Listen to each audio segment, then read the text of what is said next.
Phone చేసి ఇలా comment వచ్చింది, మీరు రండి సెక్రటరీ గారు ఒకసారి చూద్దురా. నేనే పిలిపించా అసెంబ్లీ కార్యదర్శి గారిని, తీసుకెళ్ళి నేనే చూపించా. నేను ఎందుకంటానంటే పెంకులు ఊడిపోతున్నాయి, వర్షపు నీళ్ళు కలుతున్నాయి, 2 వేసుకుని కట్ చేసుకోండి, దాంట్లోనే కాపురం ఉండమంటే తడిసిపోయి పడిపోయి ఉండమని చెప్పా. నాకు స్వచ్ఛ భారత్ అంటున్నారు, స్వచ్ఛ భారత్ అని శుభ్రంగా ఉంచుకోమని. శుభ్రంగా ఉంచుకుంటే కూడా కామెంట్ చేస్తే ఎట్లా? ఒకవేళ నేనేమన్నా 50 లక్షలు 60 లక్షలు ప్రభుత్వం డబ్బు ఇచ్చేసి ఆ డబ్బుల్ని 10 లక్షలు ఖర్చు పెట్టి 40 లక్షలు నేను తినేసి బాస్కెట్ గారు తినేసి అంటే అర్థం ఉంది.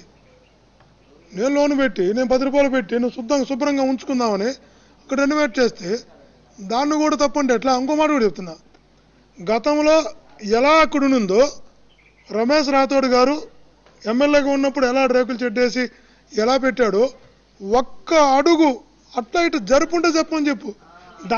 దాన్ని సీలింగ్ మార్చా, ఫ్లోరింగ్ మార్చా, శుభ్రంగా పెట్టుకున్నా. రమేష్ రాథోడ్ గారు చేసిన రెనోవేషన్ ఫోటో ఇది. యాజ్ ఇట్ ఈస్ చూడండి, డోర్లు కూడా ఫస్ట్ డోరు సెకండ్ డోరు దాన్ని అలాగే రెనోవేట్ చేసిన, ఒక్క అడుగు కూడా ముందుకెళ్ళి జరుపులా. అప్పుడు ఎందుకు మాట్లాడలేదు?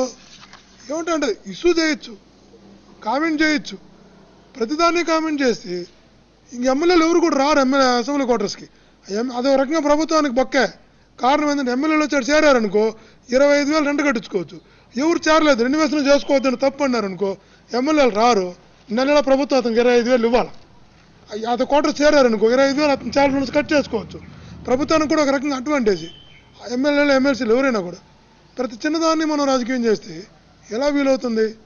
కాబట్టి నేను అనేది ఒకటే, నా సొంతానికి కాదు, పడిపోతా ఉంది, ఎమ్మెల్యేలు అడుక్కున్నా రావడం లేదు. నేను ఎందుకు వెళ్ళా? నాకు ఎమ్మెల్యే క్వార్టర్స్ అంటే నేను ప్రజల్లో ఉండేవాడిని. నా కాన్స్టిట్యూన్సీ పబ్లిక్ వస్తారు, కోర్టు పని అంటారు, గవర్నమెంట్ హౌస్లో పని అంటారు, మంత్రులతో పని అంటారు, ఇంకొకరితో పని ఉంటే వస్తారు. ఏమన్నా ప్రైవేట్గా రెంట్ పెట్టిన ఇప్పుడు ఈ పెట్టిన ప్లాట్ కొనుక్కోవచ్చు. లేదంటే నా రెంట్ నాకు మిగిలిన 25,000 పెడితే నాకు బ్రహ్మాండ క్వార్టర్స్ వస్తుంది. కానీ వచ్చినటువంటి పబ్లిక్ శాసనసభ్యుడిగా ఇప్పుడు హైదరాబాద్కి వస్తే కలవాలంటే ఆ అడ్రస్లు ఎత్తుక్కోలేరు. ఇదైతే ఆదర్శ నగర్ ఎమ్మెల్యే క్వార్టర్స్ 177 అంటే ఆటో ఎక్కితే దించేస్తారు తీసుకొచ్చి. నేను అలా ఒక పాజిటివ్ దృక్పథంతో నేను ఆడికొచ్చి రెనోవేట్ చేసుకున్నాను తప్ప నాకు ఆ డబ్బు రెనోవేషన్ పెట్టిన డబ్బు లేదంటే ఆ క్వార్టర్స్ కట్టి రెంట్ బయట పెట్టుకుంటే బయట ఉండొచ్చు. సీకే బాబు గారు ఎంఎస్ బ్లాక్లో మొత్తం వుడన్ ఫెన్సింగ్ చేశారు, వుడన్తోనే మొత్తం బిల్డింగ్ అంతా వుడన్ ఫ్లోరింగ్, వుడన్ సీలింగ్ కూడా చేసేసాడు. ఎమ్మెల్యే పదవి అయిపోయింది సీకే బాబు గారికి. ఇంటికి వెళ్ళిపోయినారు, ఎవరో వాళ్ళ ఎమ్మెల్యే ఆక్యుపై చేసుకున్నాడు. సీకే బాబు వుడన్ ఫ్లోరింగ్ చేశాడని చెప్పి గోళ్ళన్నీ వుడన్ ఫ్లోరింగ్ పిరుక్కోమన్నాడా? పిరుక్కొని పోలేదు కదా. కాబట్టి ఏదైనా కూడా కొన్ని పాజిటివ్ ఇష్యూస్ ఉంటాయి, ఎంకరేజ్ చేయాలా, నెగిటివ్ ఇష్యూస్ ఉంటాయి, క్రిటిసైజ్ చేయాలా. అన్నిటికీ ఒకటే మంత్రం ఎత్తుకుంటే అట్లా.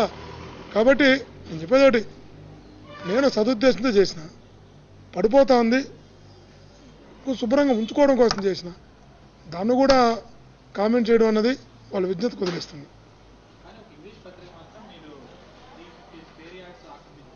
నేను చెప్తున్నా కదా, పర్మిషన్ ఆర్డర్ ఫోటో చూడొచ్చు. రమేష్ రాథోడ్ గారు ఉన్నప్పుడు బిల్డింగు ఆ 2 డోర్లు చూడండి. నేను వచ్చినప్పుడు ఒక్క అడుగు అలా ఇలా వచ్చుంటే అవును గవర్నమెంట్ ఏమన్నా సీక్రెట్గా